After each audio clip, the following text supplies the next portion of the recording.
1941. I was born in a little town of 1800 called Nokomis. You know who Hiawatha was? You ever studied that in school, Hiawatha? No, sir. No, sir. Well, Hiawatha was Nokomis. A long poem. Nokomis was it's an old poem. Anyway, Hiawatha was Nokomis' grandson. Okay. And that was the way it's named. It's a very, very old town, 1880s or something, 70s maybe.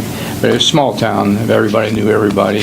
You didn't do anything wrong in school or anyplace else. Your mom didn't know it in 5 minutes. And anyway, it was a fun place to grow up.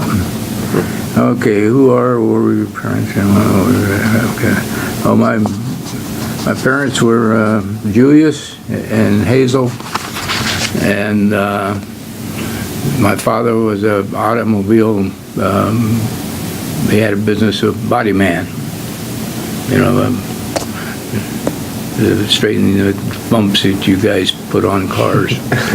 And he did that up until he was 75 years old, if you can imagine that. Wow. My mother was a housewife. Let's see, I had a brother named Bill. He was a Navy man too in World War II.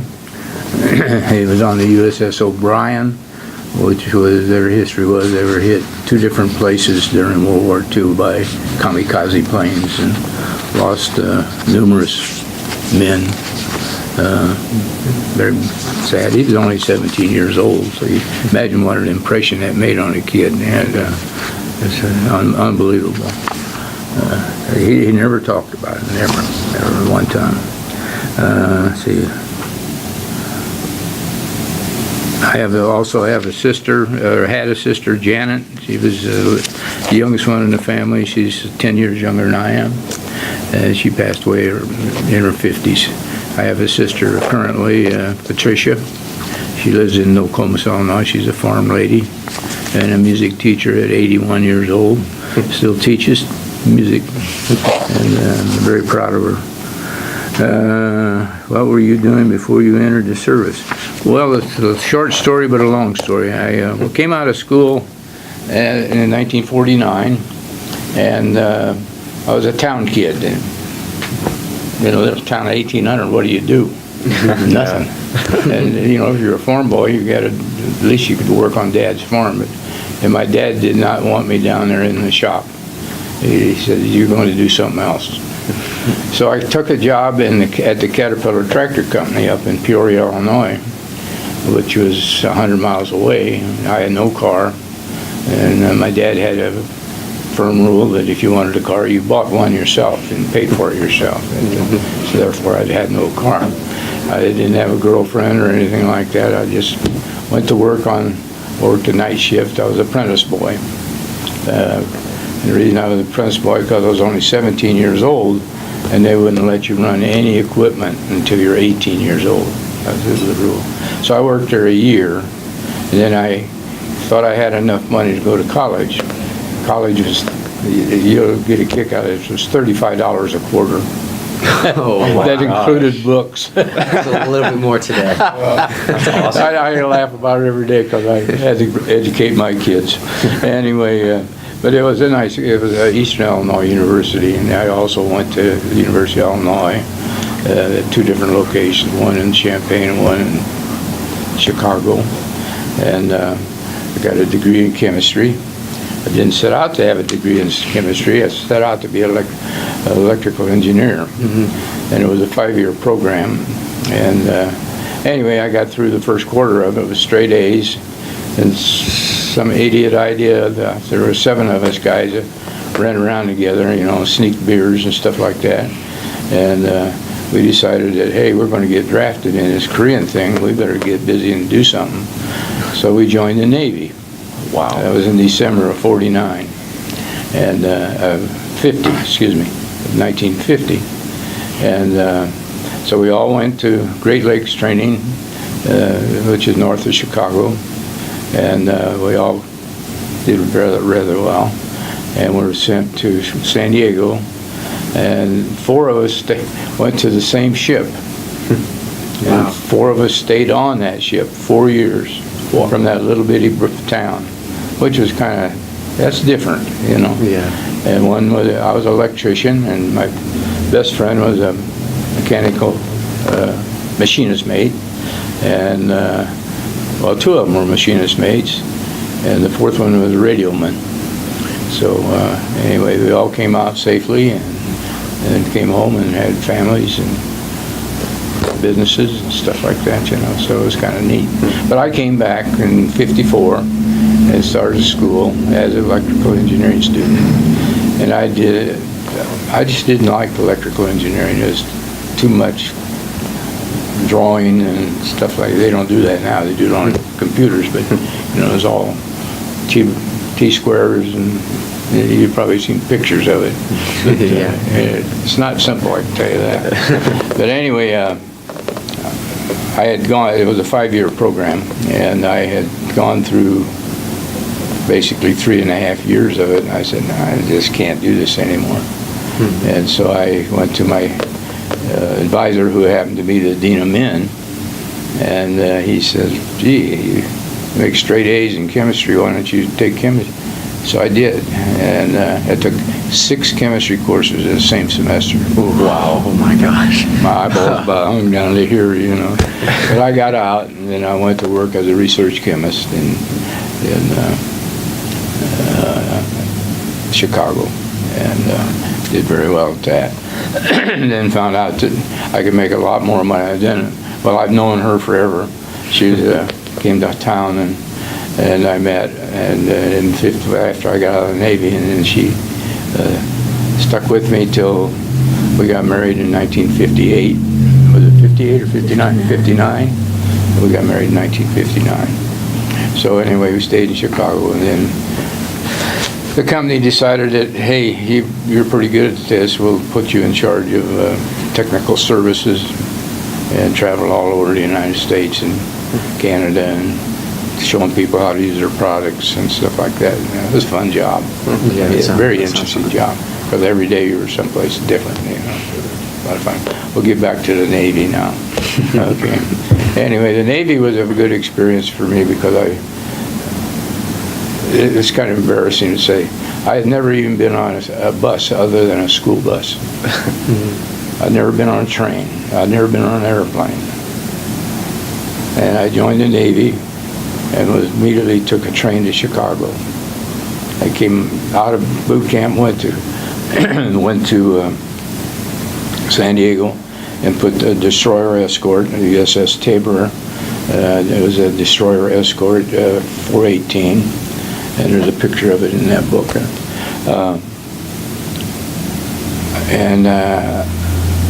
I was very fortunate to meet a gentleman that was a chief electrician, and I was a machinist mate striker, where you start out at, you know, and worked in the engine room, and I didn't like it. It was hot, it's dirty, nasty. Yeah, it's a tough job. Everything, you know.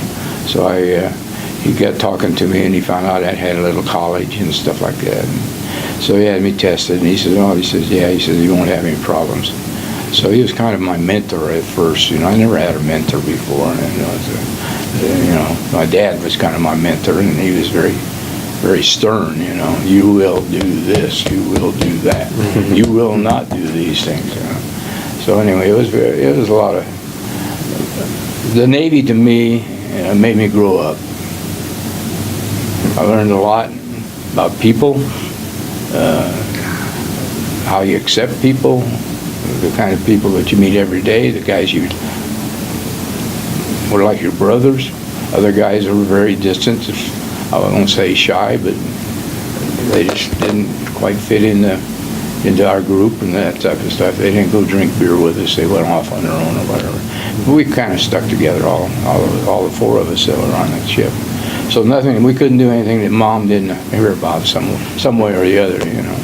But anyway, I did very, very well on the ship, and went up very quickly for the Navy, and reached right before I was discharged, I made first class petty officer, which is kind of unique. I guess they called us slicks. In other words, you've seen the guys probably walk around with a uniform on. They have bars on their arms. Well, in the Army, it's every 2 years. But in the Navy, you have a red stripe here. That means you've completed 4 years. And so anyway, I didn't have any, because therefore it was called a slick. There wasn't any bars. So then I got out of the Navy. They wanted me to stay in, but I had to wait 8 years to get promoted. Wow. And I said, no way. Yeah. And so I got out and went back to college and did very well. As I told you before, I did very well in college and got a good job and had various jobs around the country. Lived in New York and Milwaukee and Chicago and Cleveland and Charlotte and Baltimore and New Orleans, Dallas. Is there any place else we lived? Anyway, a whole bunch of cities, you know. So anyway, and raised our families and okay, we'll get back to the Navy days. The ship was a complement of 320 men, and so you had to get along. You slept 4 deep, 4 bunks up. And so the bottom guy, and all your lockers were underneath they were out on the decks. So if the guy that slept on the bottom cot wanted something, or any of the rest of you, you had to get that. If a guy was asleep, you had to wake him up and get him up to pull up the cot so you could get in your locker. Stuff like that. Oh, man. And I don't think we ever had any experience of that, except in a hurricane. You know what ballast is? No, sir. Okay. Ballast is what keeps your ship on a keel. And you have oil tanks and you have water tanks. And so if we couldn't run our distillation units on a ship, you have to have fresh water. You can't use salt water in the boilers, because they'll gum up the boilers and stop up and blow up. So you have to use fresh water. And we could hardly make any fresh water because the ship was just up and down, or sideways and everything. And so they would shift the ballast. They'd pump the oil, not into the water tanks, but into other tanks that held oil. So you'd shift oil over to this side, just according to what kind of seas you're running in, and then generally left the water alone. You just shifted the oil around the various tanks. The ship's full of tanks. And anyway, I went through two hurricanes on this ship. And at one time, the last one I went to was Hurricane Hazel. I think it was 1953 or 4. I can't remember now. But it was really bad, and I was one of 8 guys on the ship that was not puking. Ooh, yeah. So we ran 8 guys ran that big ship for 2 days. Wow. By ourselves. I mean, once in a while some guy'd feel a little bit better and he'd go do something, but it was pretty hairy. And but we'll go back a little bit for you. We came out in San Diego and did our sea trials and all that stuff, and went to Korea. They needed. We were a submarine chaser. We had radar and sonar, and there was no need for us to be there. We didn't have any firing capability other than short range, the 3-inch guns, had 40-millimeter guns for air cover and stuff like that. And I think it says in this book that I saw my first MiG. And you know what a MiG is? It's a Russian fighter plane. And they had some Koreans that were flying them, but we don't think this guy was a Korean that was flying it.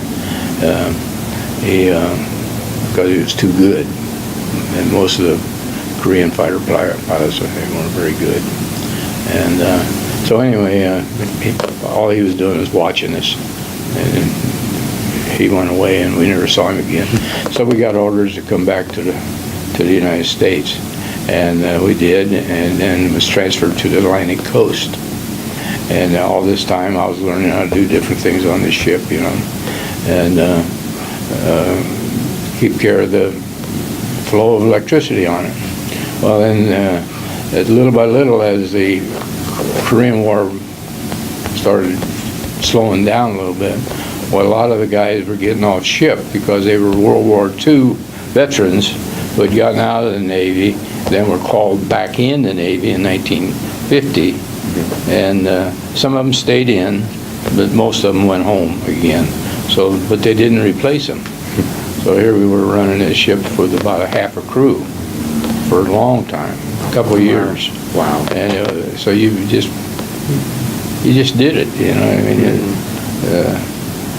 We had watches. We'd be on watch for 4 hours and then off for 4 hours, which you could, sometimes you could go to bed. But other times you were doing maintenance of some kind, something broke down, a motor someplace or some kind of electrical, whatever. I'm talking about myself personally. And so you had to go work on that. And then maybe you'd get a couple hours sleep. But you did that month after month after month. You know, I went from like 180 down to about 160 pounds, something like that. And wow. Solid muscle, though. Oh, I bet, yeah. Anyway, so being in, you know, the excitement was going through the Panama Canal. We went through it 2 or 3 times, but and then we went to Newport, Rhode Island. That was our home base, and very rarely saw it. Maybe once a year, we'd go back there, and in the wintertime we'd go to Boston because they'd put all new equipment for the sonar and radar in Boston, the Boston the old Charlestown Navy Yard, and then we go back out to sea. And what we did was train radarmen and sonarmen, you know, chase submarines or look for airplanes or whatever. And go up in the North Atlantic. That was not fun duty. It was cold up there, man. Really cold. But we went every place. I probably was on 40 different islands down in the Caribbean. Maybe not that many, but close to it.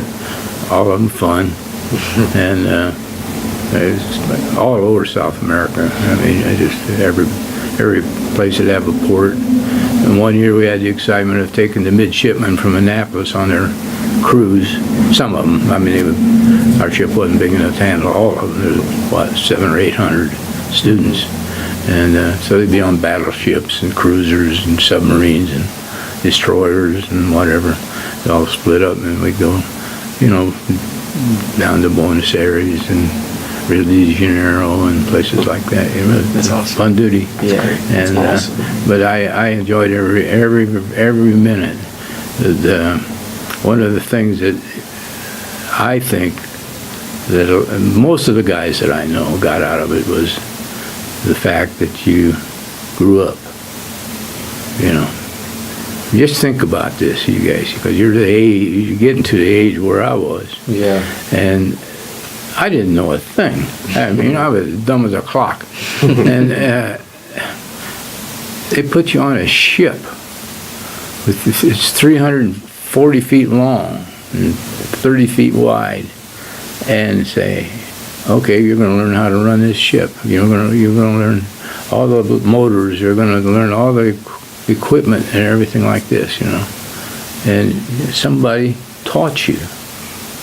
You know, hands-on. I mean, this wasn't reading it in a book. Mm-hmm. I mean, some stuff I did read in a book to pass the test, but that was the kind of, I mean, I'm talking about doing it. That taught me a lot. And I still had the excitement of becoming an electrical engineer. And, but, you know, I learned to wind motors, you know, and I didn't go to school to do that. They taught me right on that ship how to do that. And how to communications equipment, you know, how to test for it. Back in the days before they had what they have today, you know, we actually had tubes, you know, and like the old-fashioned radios, you know, and everything. I mean, there wasn't any what do they call them? What do they call those things? The little Transmitters. Transmitters. Yeah, we didn't have those. It was all vacuum tubes, and so it was it's about like having a Cadillac now, you know. You just, you didn't fix it, you just replaced the parts, you know. Winding motors was a pretty good experience, because I don't know how many times I redid it, but several.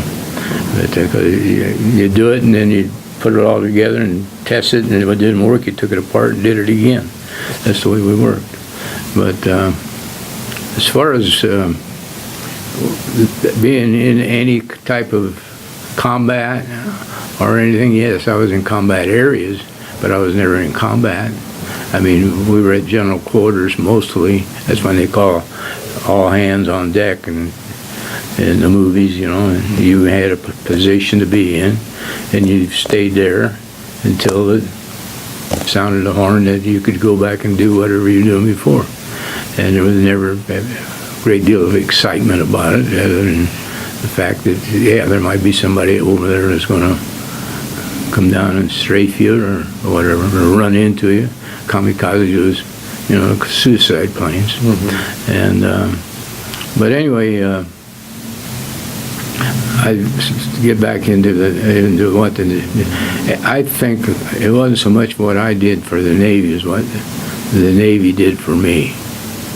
And they put me on the right track to stay out of trouble, learn everything you can possibly learn about where you went. Like I wasn't one of these kids that jumped off the ship and went and drank beer.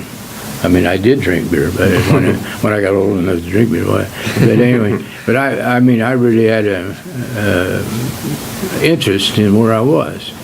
I was in Havana, Cuba 50 times. Wow.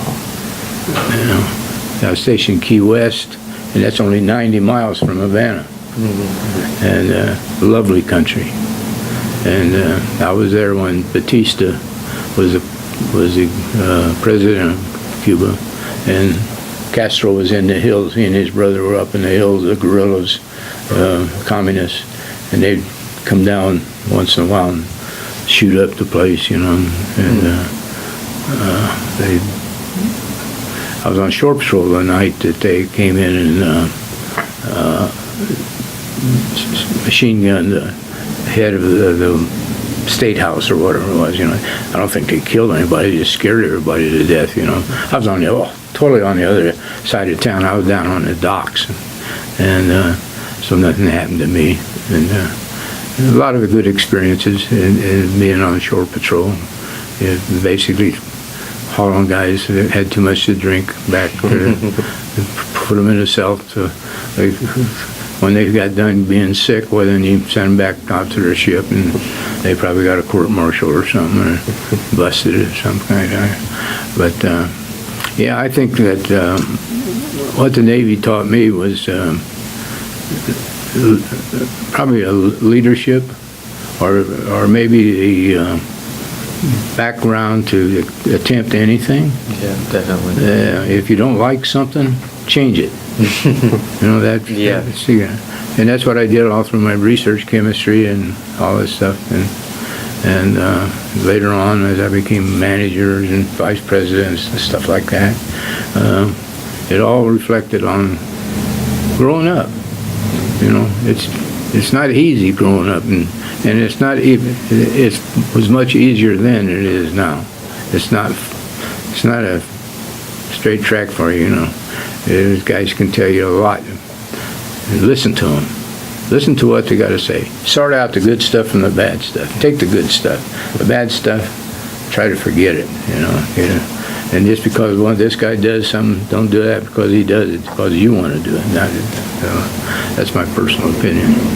But yeah, the Navy teach you leadership.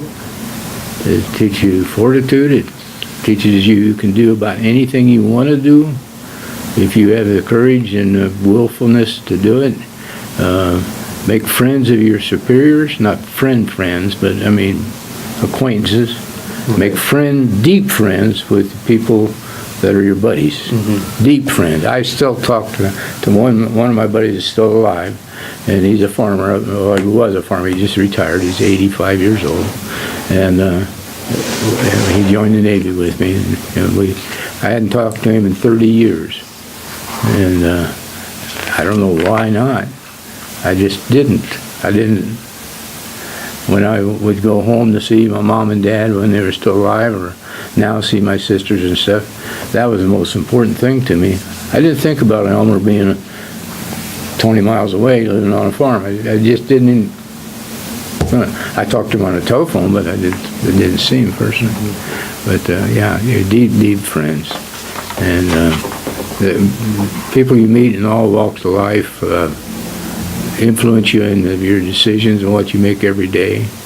Make good decisions, and I did. I think I got her. That was the best decision I ever made in my life. Yeah, good. And so that's about the gist of where I am. I have no exciting stories to tell you about. No, that's bombs awesome. Dropping on me and the guys shooting at me. There are other people to be interviewed. Huh? There are other people to be interviewed. There are other people to be interviewed. Okay. No, those stories are awesome. That's incredible. Yes, sir. Thank you What very else you much. need to know of me? So what was like daily life on the ship for you? Okay, according to what watch you had, you were always on watch. A third of the ship was always there, making it run. You were either working, maintenance, or putting something new in, or sleeping, or eating. And then on our ship, the food was fantastic. We had, on Sunday mornings, your choice of breakfast. All you did was walk up to the little door there that had a thing on there and tell them what you wanted. You wanted 2 eggs over, ham, or bacon, or sausage, or steak, Making me hungry. or whatever. You didn't do that on every ship, I can tell you that. But anyway, I never turned down a meal in the Navy, not one time, not one time. And I had my favorites. My favorite, I guess, breakfast was was white beans and string beef with a tomato-based sauce on it, and they baked it, and then served it with cornbread. And man, it was good. That and waffles and pancakes and eggs and stuff like that. And at night, when we were on watch at night, they always had soup with a big old kettle, this desk. Probably 100 gallons of soup of some kind. And their favorite was green pea soup, which I did not like. After the first couple of years, it gets a little old. Yeah. That's what they served. I mean, they didn't serve vegetable soup or beef vegetable or anything. It was green pea soup. To this day, I can't look at it. I just don't like it. But anyway, yeah, it was there for you, available for you. And we didn't have stuff like Cokes and things like this, Geedunk stand, or we had a place you could go and buy a candy bar, and most of us loaded up on, they call them beanie weenies. I don't know if they still make them or not. Campbell's made them, but they were hot dogs, little bitty hot dogs about the big of your finger, tomato sauce, in a little can like that. That was our favorite midnight snack, so to speak, and coffee. We all loved our coffee. Every sailor I met was a coffee drinker. So we were on call, of course, 24 hours a day, The loudspeaker went off, and for you to get back and get to a certain post, somebody got sick and you had to replace them or whatever. And we did everything other than in the Navy Yard. We kids kept that ship together. That's amazing. It just amazes me. I look back on it, it's been almost 70 years? No, and 65 years anyway. Yeah. And how they can do that? I mean, that program just works. I don't know. I can't tell you any reason why it works. It's just that they sort you out, which guy can do this and which guy can do that. And if you can do this, you do it. The other guy, he learns how to do something else. It might be his scraping painting or whatever, or cleaning toilets. I don't, but mine was a cliche. I wore clean clothes all the time, and we had nice laundry, and they didn't iron anything for you, but other than of course all the officers got the iron, and the chiefs they had their own mess. They lived pretty good.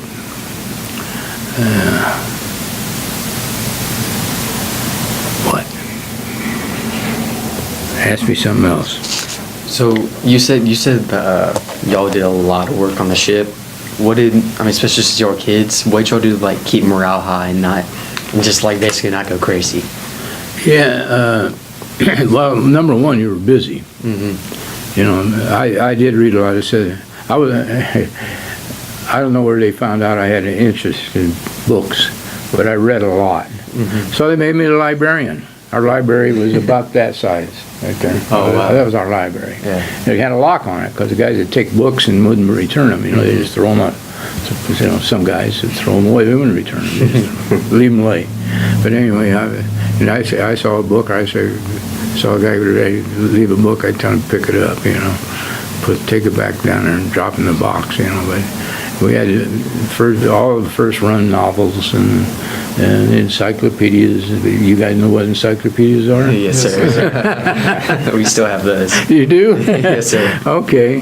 And but anyway, they asked me to do that, and I said sure. Did it take 15 minutes of my day out or something like that?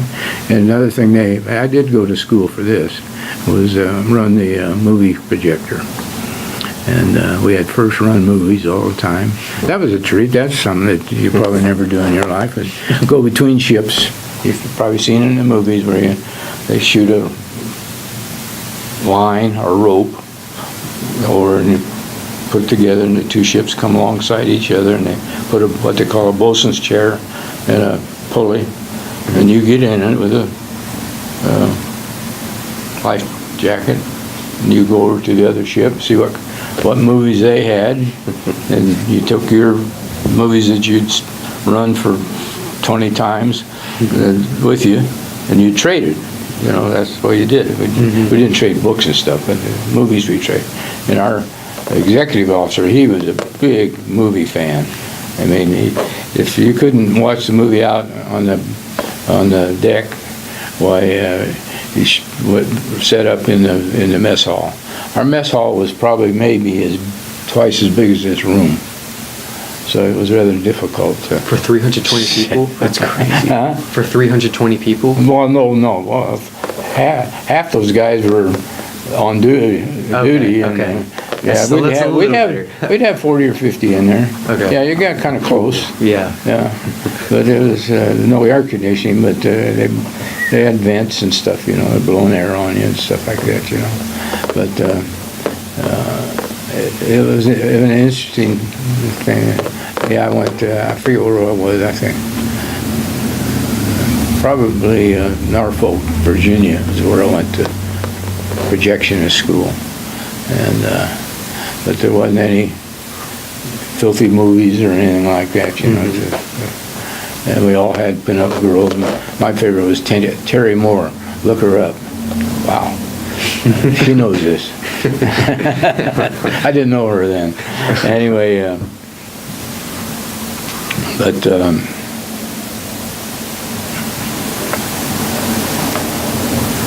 I think one of my experiences on shore duty, on shore patrol, was I was working in one of the islands down in the Caribbean. We'd been in there went in for like 3 days or some Friday, Saturday, and Sunday. And so myself and an ensign were in a Jeep. We got a radio call that there was a fight going on in this bar. And so we had a map, of course, and everything. So we drove over there. It was 3 or 4 blocks from where we were. And I opened the door, and as far as I could see was a bar. I mean, it was like a block long. And every guy in there was fighting. Oh my gosh. And I looked at that ensign, he was about my age. And I said, well, sir, what do you want me to do? And he said, I think we better just close the door and gently walk away until it's over, and then we'll go in and get the bodies. Yeah, good idea. That was a fun. We didn't have that very often. Short Patrol was Short Patrol, and you walked around and made your presence known. Kept the ladies of the night away from the sailors, or the sailors away from them if you could. I mean, if it got public, if they're in the bars and everything, there's nothing you could do about it. But if they're out on the street acting up, or not, well, you went up and gave them a warning, and most of the time they took off. And as soon as they saw that armband, like, gone, they were gone. They knew they were doing something wrong. Yeah, get back to electrical work. My responsibility when I first became an electrician was general maintenance, switches and light bulbs and stuff like that, until I learned to work on motors and things. And I stood watches in the engine room where we had a huge panel that told us exactly on the ship what amperages were running on what motor and all this other stuff. And you had to be attentive. People wore earphones so you could talk to the other end. We had 2 engine rooms. Talk to the other engine room, because if something was wrong in a certain place, you could. Just about everything in the Navy is in duplicate. If this went bad, all you did is pull a switch and it immediately went. The other picked up. In other words, you had enough capacity on one unit to run the whole ship, but we ran it on 2 units all the time. But once in a while you ran into trouble, the wire break or something would get too hot. Oil wasn't cooling it right or something like that, And so that went on pretty much all the time I was in the Navy. I did that duty, and then like I told you before, about 1950, into 1952, started 53, when the older guys started going home. We had to take on new duties, and one of my duties was in the IC room, which meant intercommunications. And basically what it was we ran the compasses. We had compasses up on deck, which were the old-fashioned compass. It was in alcohol, but the one down below was a Sperry ran. I can't think what they called them, but anyway, if electricity wasn't proper going, to run this thing, we had batteries and just a bank of them to run that compass, because you needed it, and it's worth probably $1 million. Piece of equipment. Here's a kid 19 years old, responsible for him. It was like a kid being 19 years old and flying an airplane, He got a lot of responsibility, to keep that thing going. And it was very difficult to stop it. It ran like 3,600 RPMs, revolutions per minute. And you didn't stop it. You had to let it slow down by itself. But you had to keep watch on it, because it would start tilting on you. You better get it. It had little locks on it. You just had to wait till that was just perfect. Bang, close it up, and then call up the captain and tell him you secured it and all this other stuff. Then they went to the old-fashioned compasses, which is a kind of fun story. But, in the Navy, you have a lot of guys that drink, especially old-timers. And why they do that, I don't know. I guess probably people take drugs nowadays. It's just someplace to go other than where you are. And so they'd get out to sea, and of course they'd smuggle booze in had it in their lockers and everything.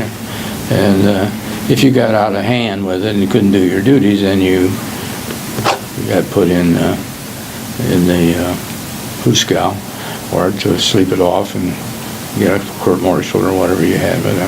But Anyway, when they got real bad, and most of these guys are pretty good at fighting, they'd come and they would bleed the alcohol out of the compasses and drink it. Oh, And I don't know how many gallons of alcohol I went through in 4 years, but it was a lot. Because they do it just about every big cruise, long cruise. You know, we'd go to sea sometimes for 2 months, 3 months. Mm-hmm. You know, it's a little boring. You ask me what you did for, and as recreation, we played a lot of cards. We played a lot of cribbage. We talked a lot about our friends and our girlfriends and stuff like that, places where we lived and all this other stuff, get to know each other a lot. One of my favorite things, I like to box. And so every Saturday afternoon we'd have boxing matches. If the sea wasn't too rough and you couldn't be out, you know. And, you know, on a DE, I don't know if you know how you've ever even seen one, but they're not very big. I mean, they're not little, but I don't know, a submariner wears an emblem up here. It's got 2 dolphins on it. Well, we always said we ought to have had 1 dolphin. So they went through the whole ship, replacing everything, you know, until you get it running. Then you'd go to sea, they'd call sea trials. And you'd run ship as fast as it would go, and then you would fire your cannons and stuff like this, you know. And things that always break, you know, the wires and stuff would break, and so you had to replace all that stuff. And that's where I learned a lot, is just doing things like that. But yeah, I think really the Navy was probably the most important experience of my life. That I made tons of friends. I learned a lot. I learned how to think. Learned how to talk to people. Learned an awful lot about geography. Met some people that I didn't think I'd ever meet, those kind of people, you know, in these islands. They're just nice people, you know. And yeah, there were beggars and dope. Back then there was no, dope was real new. I mean, you know, marijuana was just starting. There wasn't any of this stuff that people take now. They need it. And why they do it, I don't know. But that's their problem. And it's not, I guess it's not just their problem, it's our problem. And I wish I knew how to solve it, but I don't know how to solve it. But yeah, the Navy was, well, I think the most enjoyable, gratifying thing I ever did. And I'm glad I did it, and I'm glad that people realize that there's a lot of guys like me, and there's a lot of guys that really had it tough. Really tough. But she keeps reminding me, she says, you were in there and you could have had it tough, you just didn't have it tough. And I said, okay, I'll accept that. But, I wish I had some more stories to tell you, but I don't have any more stories. No, those are awesome. Wonderful, thank you. Yeah. Thank you. Okay. Really appreciate this. You done with me? Unless they have any questions. Yeah, do y'all have any? Huh? Pretty much covered everything. Yeah. Pretty much. That was awesome. Talk too much? Great. No, not at all. You want to keep this? Yeah, sure, we can look at it. Yeah, sure. And I can email you, and we Okay. can, about getting it back to you. Okay. Sir. We won't keep it long, I promise that. Well, I'll call you. That's one thing you learn about Jack Saatkam. You don't call me, I'll call you. Yes, sir. Yeah. But, well, thank you so much for allowing me to do this. Thank you. Thank you. If you